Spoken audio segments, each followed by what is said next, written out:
Hello students, welcome to our online classes. 10th mathematics का जो हमने टॉपिक स्टार्ट किया था, pair of linear equation in two variables, उसमें आज चलते हैं क्वेश्चन की तरफ। फर्स्ट क्वेश्चन है हमारा, form the pair of linear equation and find their solutions graphically.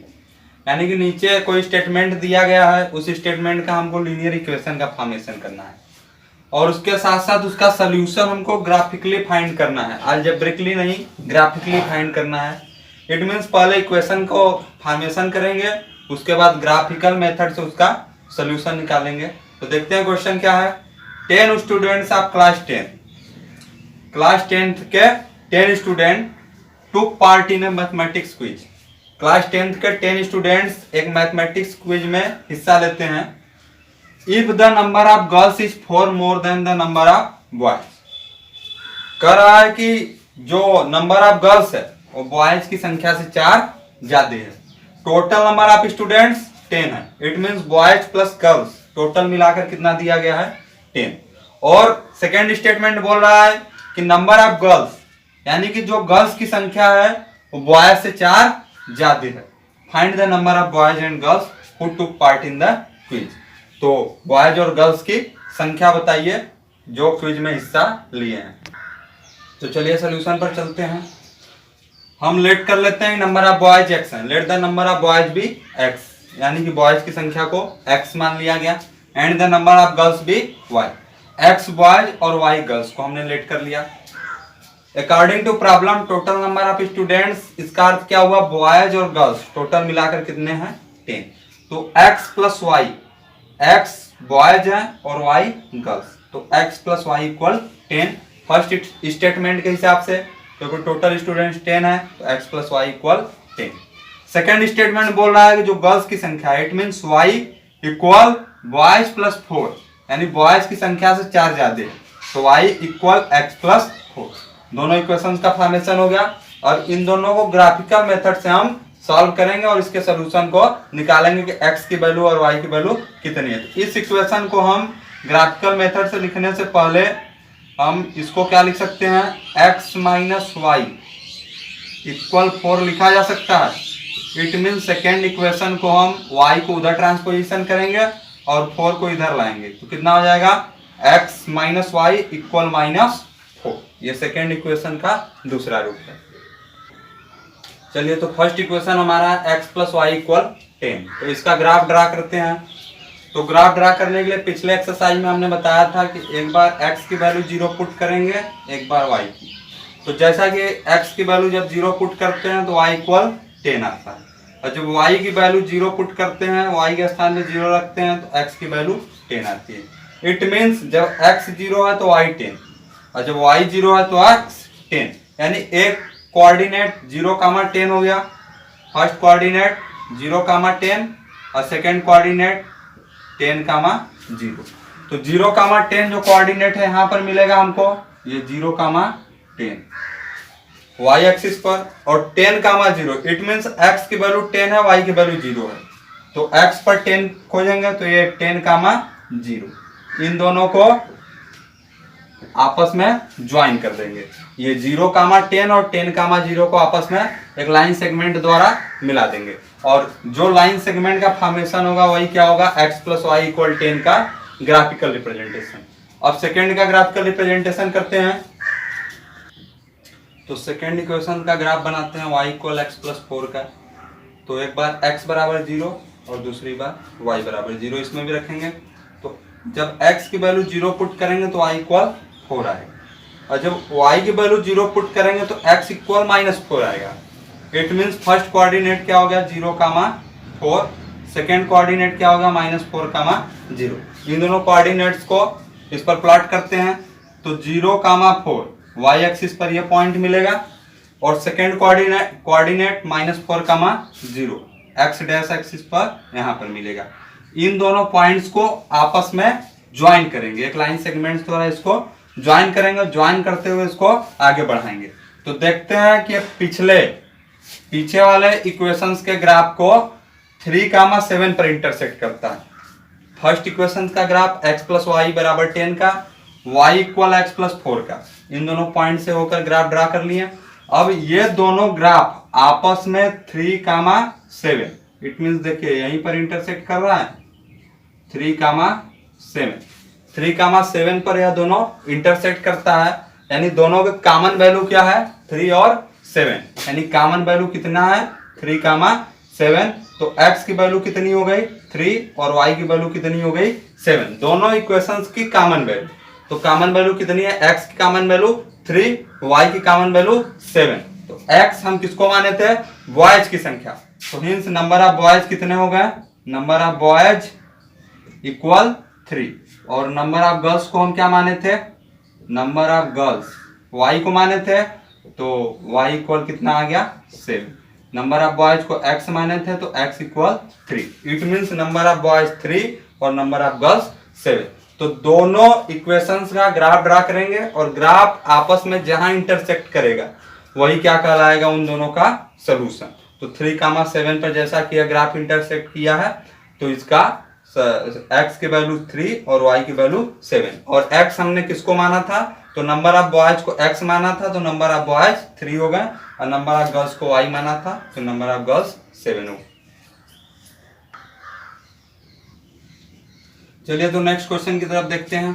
अगला क्वेश्चन है जैसा कि स्क्रीन पर दिख रहा होगा आप लोगों को, on comparing the ratio a1/a2 b1/b2 and c1/c2, on comparing the ratios a1/a2 b1/b2 and c1/c2, find out whether the line representing the following pair of linear equations intersect at a point are parallel or coincident। तो हमको बताना है a1/a2 b1/b2 और c1/c2 के ratio को compare करते हुए बताना है कि जो लीनियर इक्वेशन नीचे लिखा हुआ है पेयर ऑफ लीनियर इक्वेशन, उसका ग्राफ कैसा होगा, इंटरसेक्ट करेगा, पैरेलल होगा या कोइंसिडेंट होगा। एक पॉइंट पर इंटरसेक्ट करेगा या पैरेलल होगा या कोइंसिडेंट होगा। तो फर्स्ट हमारा उसमें है 5x - 4y + 8 = 0, और सेकेंड है 7x + 6y - 9 = 0। तो कंपेयर करते हैं फर्स्ट इक्वेशन का। तो a1 = 5 हो जाएगा, x के कोफिशिएंट को a1 बोलते हैं, y के कोफिशिएंट को b1 बोलते हैं, तो b1 = -4, और कांस्टेंट टर्म को c1 बोलते हैं, तो c1 = 8। It means first equation से कंपेयर किए हैं तो a1 = 5, b1 = -4 और c1 = 8। सेकेंड के कंपेयर करते हैं तो x का कोफिशिएंट a2, तो a2 = 7, b2 = 6 और c2 = -9। अब a1/a2 b1/b2 और c1/c2 कर देते हैं। तो a1/a2 करेंगे तो 5/7, b1/b2 करेंगे तो -4/6 और c1/c2 करेंगे तो 8/9। अब इसको सिंपलर कर लेते हैं, जो सिंपलर करने लायक है, जो सेकेंड वाला केवल सिंपलर होगा। तो 5/7 -2/3 और 8/9। तो क्या 5/7 -2/3 के इक्वल है, नहीं, नॉट इक्वल। और क्या -2/3 8/9 के -9 के इक्वल है, नहीं। इट मींस क्या हुआ, a1/a2 not equal to b1/b2। ये दोनों रेशियोज आपस में इक्वल है ना, है नहीं है, तो नहीं है तो क्या होगा, a1/a2 नॉट इक्वल b1/b2। अब क्या दूसरा वाला तीसरे वाले के बराबर है, तो ये भी नॉट इक्वल है, इज नॉट इक्वल c1/c2। तो अब हम अपना देखते हैं रेशियो वाला कंपैरिजन से। तो a1/a2 is not equal to b1/b2। जब फर्स्ट वाला ही नॉट इक्वल हो जाता है तो उसको हम बोलते हैं यूनिक सोल्यूशन। इट मींस कितने सोल्यूशन होंगे इसके, ओनली वन सोल्यूशन। कितने सोल्यूशन होगा, केवल इसका एक सोल्यूशन होगा। कब, जब a1/a2 is not equal b1/b2 आ गया। तो जब इसका यूनिक सोल्यूशन है तो यूनिक सोल्यूशन का ग्राफ कैसा बनता है, इंटरसेक्टिंग ग्राफ बनता है, इंटरसेक्टिंग एट वन पॉइंट, एक पॉइंट पर इंटरसेक्ट करता हुआ हमको ग्राफ मिलेगा। तो इसका ग्राफ कैसा मिलेगा, इंटरसेक्टिंग एट वन पॉइंट। चलिए नेक्स्ट क्वेश्चन की तरफ। जैसा कि आप लोग को स्क्रीन पर दिख रहा होगा नेक्स्ट क्वेश्चन, तो अगला भी क्वेश्चन उसी प्रकार है जैसा कि पिछला था, बस इसमें कंसिस्टेंट और इनकंसिस्टेंट बताना है। On comparing the ratio a1/a2 b1/b2 and c1/c2, find out whether the following pair of linear equations are consistent और इनकंसिस्टेंट।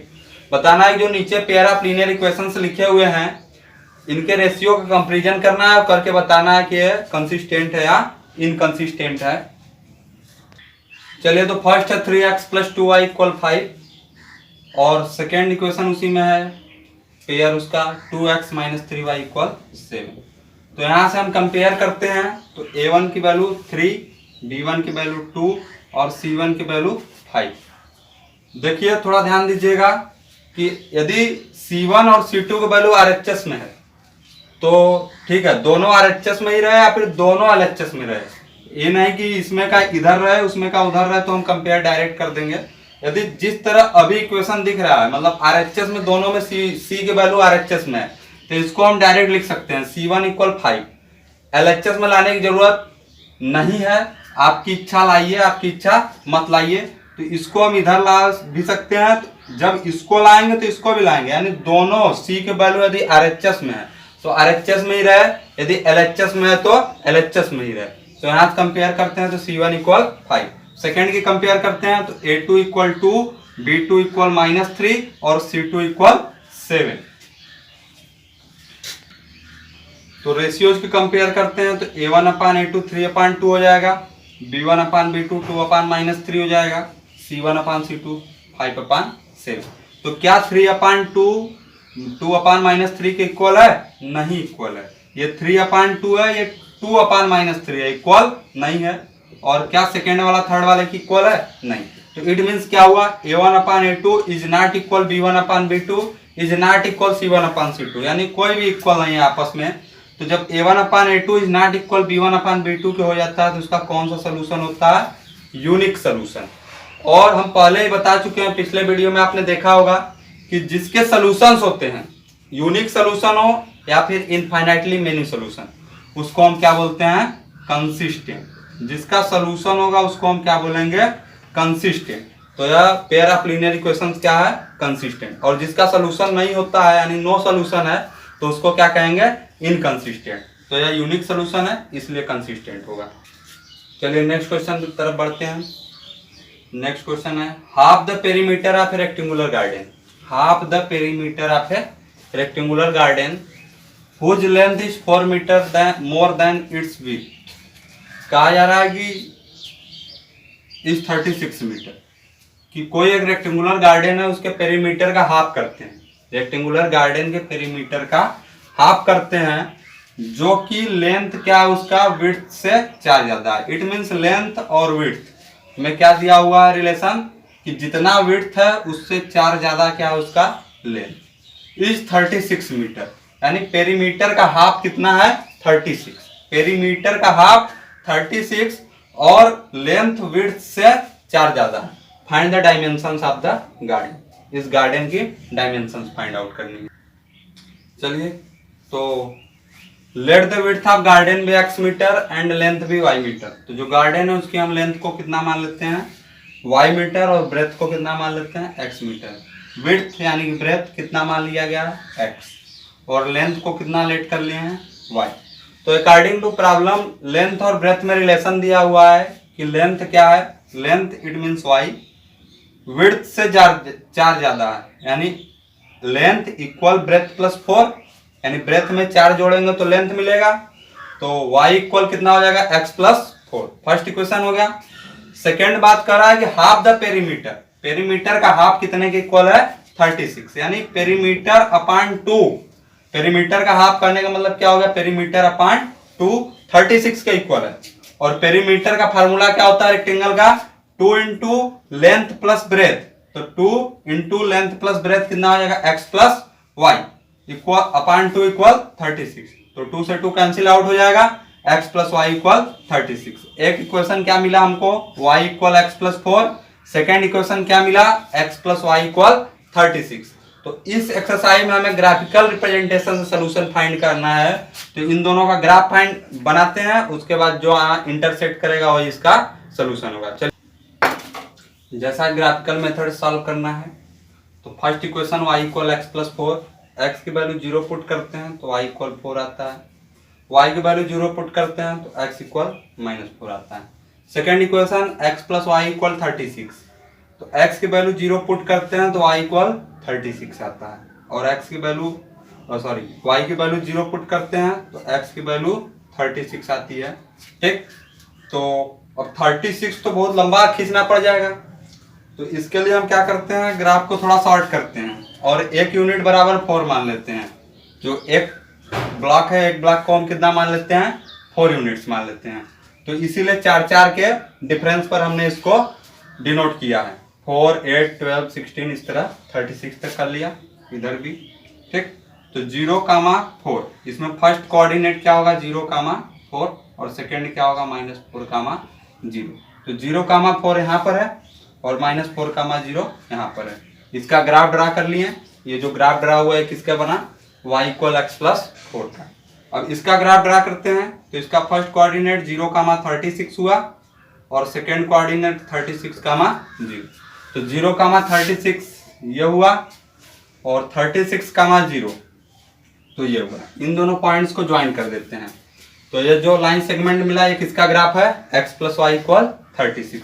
अब ये दोनों ग्राफ आपस में जहां इंटरसेक्ट करेंगे वही सोल्यूशन होता है। तो ये दोनों ग्राफ आपस में हम देख रहे हैं तो कहां पर इंटरसेक्ट कर रहा है, 16,20। इट मीन्स फर्स्ट x की वैल्यू देन y की वैल्यू कोऑर्डिनेट के नियम के अनुसार। तो x 16,20 यानी 16,20 पर इंटरसेक्ट किया। इसका अर्थ क्या हुआ कि x = 16 है और y = कितना है, 20।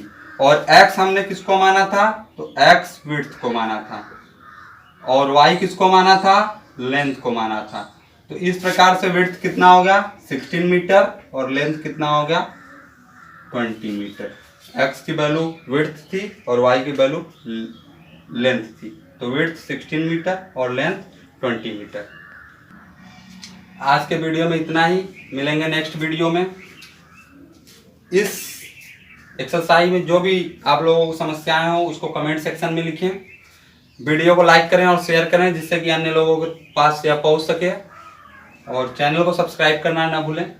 Thank you for watching this video.